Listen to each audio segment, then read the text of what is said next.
Merci beaucoup pour cette question très pertinente. Je crois que je voulais bien vraiment parler en tant que citoyen, un citoyen libre, libre d'esprit, libre de pensée, un observateur libre. Euh, je crois qu'on doit quand même prendre un certain nombre d'indicateurs pour nous permettre d'être objectifs, hein, pour ne pas spéculer. Je vais partir peut-être à partir de cette question de la défense de la nation. 6 ans après, Félix Tshisekedi a pris le pouvoir, l'armée contrôle l'ensemble du territoire national. 6 ans après, tout le monde constate où est-ce que nous en sommes. C'est quand il a pris le pouvoir, on ne parlait plus guerre dans ces pays. On parlait insécurité entretenue par les terroristes, les gens de ADF, Nalou, dans le Grand Nord. Les autres zones étaient de plus en plus sécurisées. Et l'armée avait le contrôle total de l'ensemble du territoire national. Et les voisins n'avaient plus vraiment de velléités très ouvertes contre notre pays. Mais 6 ans après, regardez où nous en sommes. Les généraux en train de se faire abattre dans cette zone nationale. Et ça, c'est d'abord, je ne vais pas aller plus loin, tout le monde comprend de quoi je parle. Dans ce côté sécuritaire, on comprend vraiment que Félix, comme garant d'intégrité du territoire, chacun objectivement voit où est-ce que nous en sommes. Si on regarde du côté démocratie, oui, Félix, pour son deuxième mandat, il a respecté les délais constitutionnels. 5 ans après, nous avons eu des élections. Aussi, il a fait un effort pour la première fois, nous avons eu des élections partielles au niveau des entités locales.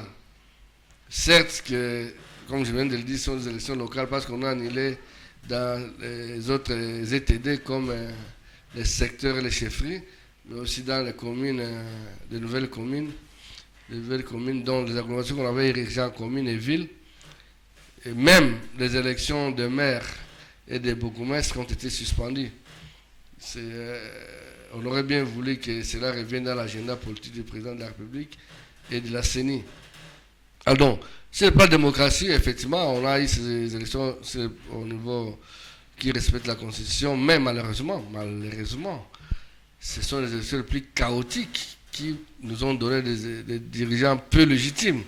Tout le monde connaît dans quelles conditions les élections étaient organisées, c'était vraiment chaotique. Déjà, les mêmes jours du vote, les électeurs eux-mêmes avaient déjà découvert la fraude, la tricherie.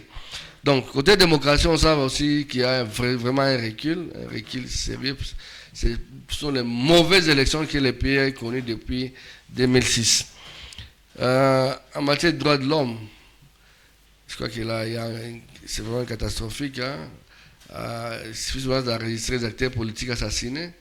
Ici, il suffit de constater comment la justice a été utilisée contre les opposants.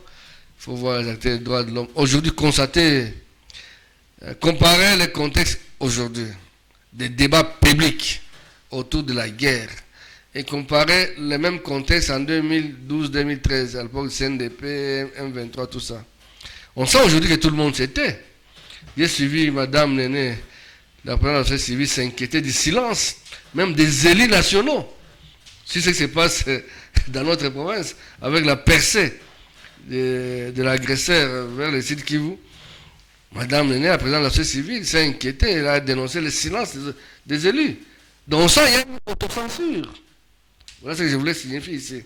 On sent que les gens acceptent de s'autocensurer, de peur de se retrouver devant la justice pour l'une ou autre raison, parce que la justice, finalement, est là au service de ceux qui sont puissants. Ceux qui veulent. Mais puisque ceux qui vont en parler seront condamnés à mort, Voilà. Qu'est-ce que vous pensez au soldats Rubacha? Est-ce que cette décision de l'État congolais respecte nos droits en tant que Congolais? C'est une violation de la Constitution. La Constitution est claire, la vie est sacrée.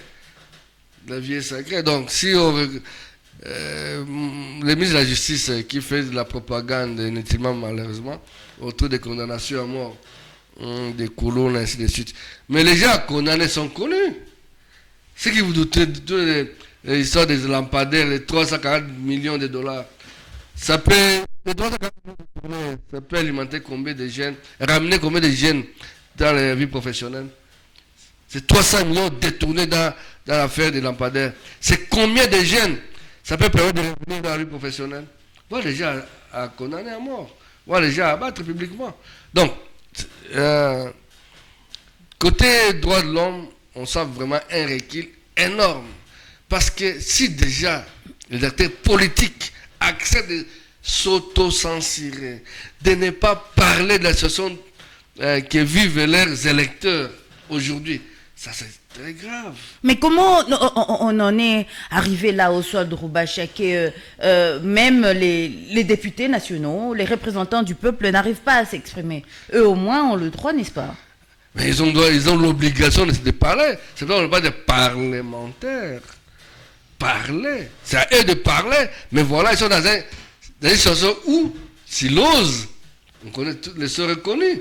Même les députés. Mais comment... Mais pourquoi ils acceptent ça, eux aussi, les députés, quand même? Pourquoi ils acceptent ça?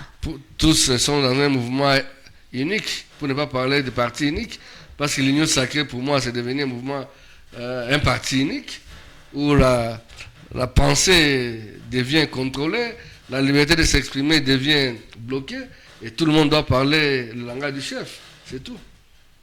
Donc, mais ça, ce n'est plus la démocratie. Et malheureusement, la société... Alors qu'est-ce que cela signifie? 6 ans après cette passation pacifique du pouvoir, le pays a avancé, a reculé, ou bien le pays fait du surplace? En tout cas, nous sommes dans un recul terrible. Nous sommes dans un recul terrible, inadmissible. Si les parlementaires sont incapables de s'exprimer, de condamner, ou de nous dire ce qui se passe, comment expliquer la percée des agresseurs sur le territoire du Sud Kivu. La facilité avec laquelle on perçait. Et que tout le monde s'était. Je viens de citer ma présidente ici. Et on peut donner d'autres exemples. Regardez le procès bidon qu'on vient d'organiser ici avec les Chinois. Aucun Congolais devant les juges. Vous appelez ça procès? Ces Chinois, on dirait, ils sont de la Chine à Mwenga, ils sont tombés du ciel. Il n'y a aucun Congolais qui les a accompagnés dans leurs aventures. Donc, voilà la situation des droits de l'homme, la situation de la justice, voilà la situation, le symbole même des 6 ans de régime actuel, dont la démocratie prise en otage, si pas mise au frigo. Parce que là, même la Constitution, les menacées, on l'a dit, c'est à Lambeau. C'est une Constitution des étrangers. Donc... Mais à qui la faute si on en est arrivé là? Au début, ce n'était pas comme ça. Mais qu'est-ce qui a fait à ce qu'on arrive à ce stade? Bon, je crois quand même que... Il y a cet homme d'époque, on se trompe vraiment de... comme disait un ancien parlementaire qui m'a fait à son âme, il est mort il y a longtemps, Kalegamire, l'ivresse d'Ilé. Ok. Je crois qu'on est victime de l'ivresse d'Ilé. Et là, on se trompe d'époque. Prions le bon Dieu qui nous épargne de ce qui se passe, qui encourageons nos forces armées, mettons-nous derrière nos militaires pour mettre fin à cette agression. Sinon, la situation n'est pas luisante.